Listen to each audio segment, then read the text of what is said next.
What's going on, everybody? It's the Political Brown Kid here, and I told you I was going to do a Hollywood in black and white on the television show Suits, and here it is.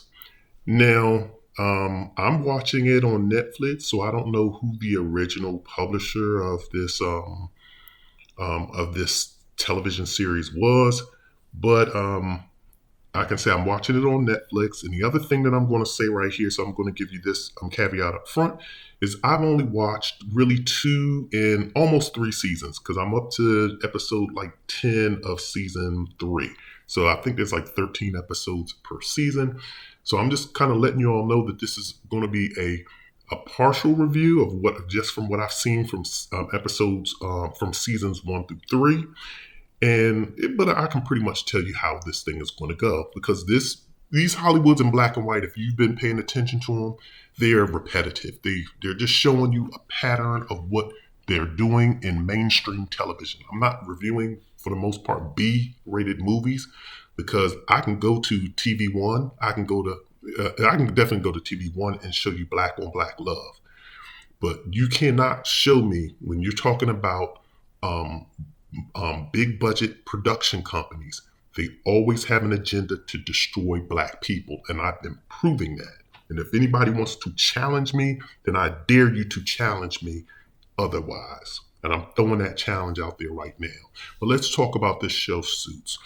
I will say this before I jump into anything. The television show Suits, it's a good show. It's pretty decent. The one thing that it's so fictitious, though, it's very fictitious. I don't even know what type of lawyers these are. I do not know what type of lawyers these are. I'm trying to figure out, are they contract lawyers? Are they criminal defense lawyers? Are they sports agents? I have no idea. It seems like this dude Harvey and Mike, they do it all. One minute they're writing up a contract for a baseball player. Next minute they're representing an IT guy for a merger for his firm. The next minute they helping getting some woman off from a homicide from international war crimes. And it's like they're just, for people who don't understand, because trust me, I have friends that are lawyers. When I say I have friends that are lawyers, I have friends that are lawyers. They're no slouches. I have friends embedded in politics that work for presidents, that have worked for vice presidents. I have friends that work in private consulting, the real estate law. And anyone will tell you that if you are a lawyer, matter of fact, if you listen to most business and finance shows, they'll tell you, like a business or finance person will tell you, if you want a trust drawn up, you do not just go pick up any rinky-dink lawyer to draw up a will or trust for you. You go to a lawyer that specializes in wills and trusts. If you want to do a real estate development, you don't go get a criminal. You don't get anybody who just has any law degree. You could, let me say this, you could do that, but will they screw it up? Yes. And matter of fact, I think there's a story from Death Row Records. I don't know if it was Danny Boy or somebody. If you ever watch those Art of Dialogue things, and I'll drop that in here, name drop Art of Dialogue. I used to watch those. They talked about, I think, when Johnny Cochran messed up or botched a contractual agreement for entertainment law. Now, mind you, Johnny Cochran's not an entertainment lawyer, but he dipped his toe in, and he wound up messing something up. Now, this is just from what was said on the Art of Dialogue, or I think it was on Art of Dialogue platform, and I think it came from Danny Boy or from one of the former Death Row artists. It could have been Dads, it could have been Corrupt, but you have to go look it up and research it. But you do not have a criminal lawyer representing you on a real estate deal, and vice versa. You get someone who specializes in that law. And when you watch this show Suits, they doing it all. I'm confused. I really am. But I digress. I've taken up, 4 minutes just kind of beating the heck out of that. But the thing that I want to focus on, again, because this is about Hollywood in black and white, and this is just about how black imagery is done. Hollywood in black, and this show Suits, that's a tongue twister for me. It's a prime example of what I'm talking about. When white people think of it goes to show you what white people are thinking subconsciously. When you watch shows like Suits, and when you watch shows like Star Trek Into Darkness, or when you watch shows like any of these sci-fi movies, if you notice one thing, You got white characters. You have black women who are lusting after white characters. And then you have no black men in space in the future. You have no black men. So that goes to show you that what white people are subconsciously thinking is, we hate black men. We hope to get rid of them and they can die. And we hope that they do die, but we want to keep their women around because they have big lips that can do kind of tricks with them. We can put them lips to use. They got big breasts, they got big butts, and we love their skin, and we can do things with them sexually and have our way and live out our jungle fantasies with them. I don't make this stuff up. So let me break it down for Suits. When you watch Suits, you see what you're going to see is once again, and I just did a video on this on imagery counts, and this goes to show you how when you're making a movie, when you're making a television show, everything is premeditated because you have to cast. There's always somebody cast. There's a casting director or somebody in charge of casting people for roles. They don't just pick anybody. They say that the person has to have a particular look. He or she has to be a fit for this role. They don't just cast the best actor or actress to fill a role. If that was the case, anybody would be doing any and everything. So when you watch the show Suits, what do you see? I think the main character is Harvey. Well, really, I think the main character is really Mike. Mike is the main character. And I'm not going to give you what the premise of the show is. Well, I could tell you. I'll give you that premise because this is nothing. I'm not giving any spoiler alerts here. But Mike is of someone who has a photographic memory. He finagles his way into this law firm, and because he's been taking the LSATs for everyone else. So he's not a lawyer per se, but he has a photographic memory. He's taken the LSATs for so many people. They pay him to take him the test. So he finagles his way into this job. Even though he's not a lawyer, they're passing him off as a lawyer. The guy Harvey, who's I would say is the second main character, is the one who is a lawyer. He hires him. They keep it under secret that he's not a lawyer, but they're passing him off as a lawyer until later on they'll let this other lady know, who's the managing partner of the firm. They let her in on the secret, and then it becomes a thing where those three are keeping his little secret that he's practicing law, but he's not really licensed to practice law. So Mike is the main character. Harvey's the other main character. There are two white men. When you look at them, you'll see young, blonde. One is blonde. One is like a sandy, I guess you could say he's brunette, but it looks like sandy blonde. They got their hairstyles perfectly. They're slim, they're fit, they're in shape. They were what you would consider to be attractive men. You know, Harvey has the broad shoulders. He's in shape. Mike is slender. He doesn't have really a muscular build, but he's the blonde one, and the women are attracted to them. When you watch this show, they're the ones getting the women. They are. Those two are getting all of the women. All of the women are eyeballing them, sleeping with them. So they dress well. They dress in great suits. They have the look. The managing partner, who also plays a role in this show, is a black female, Gina Torres. This is what's my man's name from Apocalypse Now, Boys in the Hood. Can't even think of his Lawrence Fishburne. Lawrence Fishburne's wife or ex. She was tied with Lawrence Fishburne at one time. I think her name is Gina Torres. Attractive black female. Don't see her with any black guys. Now I will say this, because I know people are gonna try and beat me up for people who watch the show. Well, she was married to a black man. They showed him in the first season. Yeah, they're divorced. He's moved on. I think he's dating. He's with a white woman now.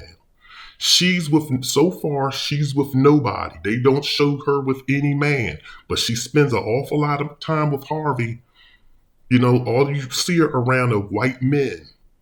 When you watch the show, there's another, Harvey has a secretary, white female. She's a redhead. She's attractive. She's slim, slender, attractive.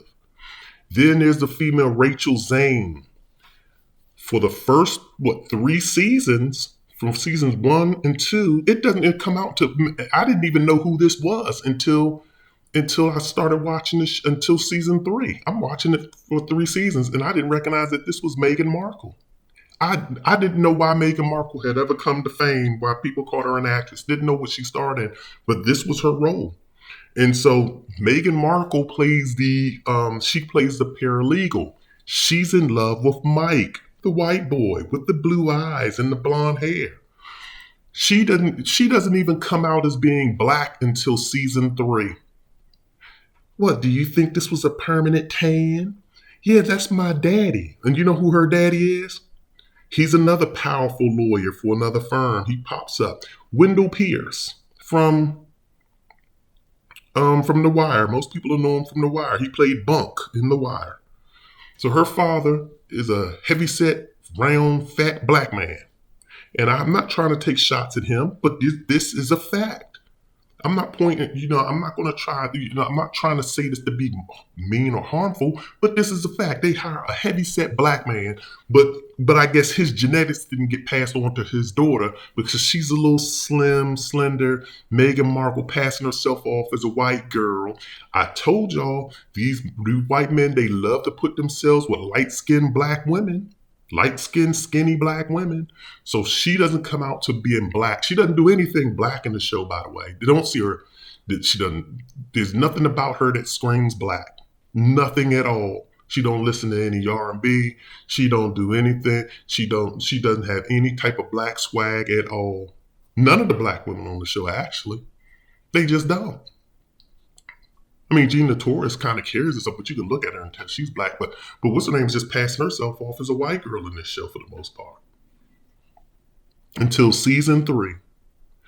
The other thing you'll notice in this show, like I told you, so the thing you're going to notice is, like I said, it's premeditated. They hire attractive white people. All of the white people in this show are slim, attractive people. Men, women, whatever. You guys want to call me gay, but I'm just calling it like it is. This is the truth.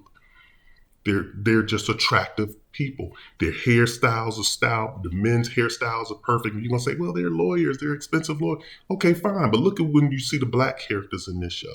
Matter of fact, you don't see any black characters in this show. The one black character was played a jail. He was a jail person that went to jail and they got him out of jail. He's now a busboy at some restaurant. They even hired the European people to come in, and the European people came in season 3. My man from Game of Thrones, Lord Varys, is on there, and even Caitlin Stark. Caitlin Stark is on there with Lord Varys.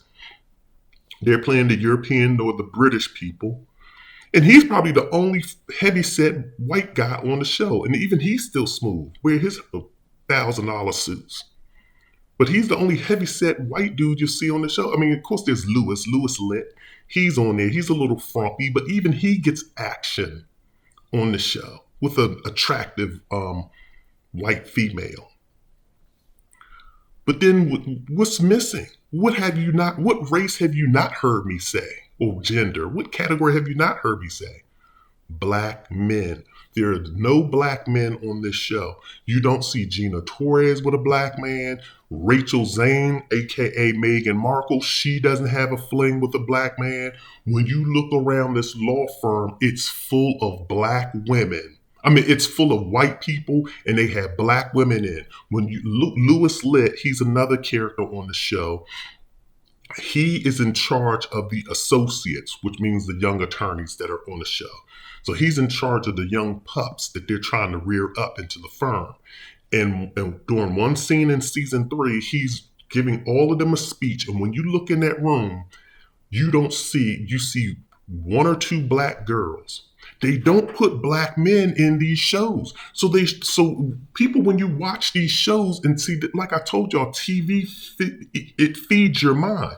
So when black women are watching these shows, they see, yeah, girl, look at the black women. Yeah, we powerful. And then it makes you look down on black men because you don't see them. You don't see not one black man floating around in that law firm. Pooch Hall came on the show. People may remember him from that football show that was on BET. I don't know the name of it. When one of them girls, Tamara Mowry, starred in it. But Pooch Hall was on there. He pops up, I think he popped in like twice, maybe 3 times. But I don't even know what firm he's on. And he just pops in. He has zero role. And they'll try to point to say, see, we had a black man on the show.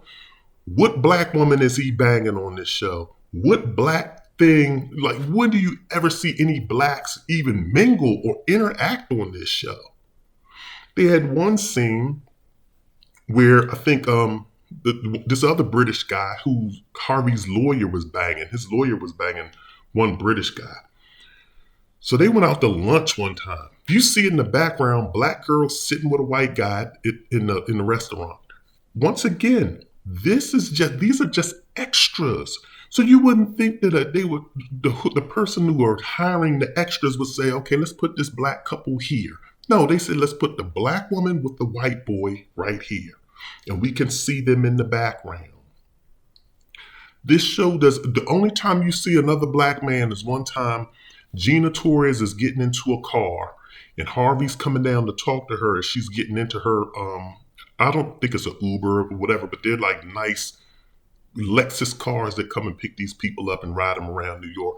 And you kind of occasionally, you just very quickly see that her driver is a black dude because he's opening up the back door for her to let her in the back car. So that's all we are, drivers and chauffeurs. But the black women are lawyers, paralegals, managing partners, and we're nowhere to be found. And when you do see a black man, it's big old heavy set Wendell Pierce. While the rest of these white guys running around are slim, fit, and they look attractive and appealing for a woman. So when you start to say that why do women start chasing the type of men that they chase, this is why, because the images that they're being continually fed is that white people do great things in society. White people live great lives. I already told you all about the Cinderella effect. The Cinderella effect used to be where young girls would watch, or should I say the Disney effect. It's really the Disney effect with Cinderella, all of these Tangled, all of these stories. It's really about a young girl being a princess and being rescued by a prince, and she finding her Prince Charming and living out her life happily ever after. That used to be a woman. That used to be the dream that festers in a woman's mind. The new dream is what they're feeding you today. A white man, who's chiseled and handsome and strong, taking you out and making love to you, and because he's powerful and taking you around the world. Why do you think all of these women all they want to do on Instagram is travel, and all of these women just making requirements is to be their man is you got to be able to travel the world with me, see the world and travel the world and have a passport and travel the world and get stamps. And you got to be able to do this, and you got to be a boss chick, and I'm a boss babe, and I'm a boss, and I'm a CEO, and I'm a boss, and you got to be a boss, and if you ain't a boss, you can't talk to me. That's why you see this and hear this stuff, is because television has convinced the newer women of today that they have to live this particular type of lifestyle. And it doesn't, and they say black men need not apply because television has showed you that black men are nothing. And Suits is one of those shows. That is just my review. That's my observation. Go watch the television show. If you think I'm lying, when you start watching television, start paying attention to what you see. Start paying attention. I just saw a television show. It's about when you watch The Brother's Son. That's a new Netflix show. Like I told y'all, when y'all watch that, all you see is Asian people. Asian. Kicking ass, Asian people. Kicking ass. An Asian boy in love has an Asian interest. And his other brother has another Asian interest. That's what you see. But anytime they start showing us, they don't give, matter of fact, when you watch Netflix, you don't see any name outside of The Harder They Fall. Outside of The Harder They Fall, which was 3-4 years ago. Outside of The Harder They Fall, and that was also a movie. When have you ever seen a limited series or a television show produced by Netflix where it was predominantly black, it was high budget? You're not going to see it. Anytime they do, Netflix has plenty of high budget shows. They have The Witcher. They have Stranger Things. They have The Umbrella Academy. All of those shows, not one time do you see a perfect black on black love story in any of their shows. But what they'll do is they have Asian shows that show Asian love. They have Hispanic shows that show Hispanic and or Latino love. They don't have any high budget black shows that show you black love. I don't make this up. This is the Political Brown Kid. Open your eyes.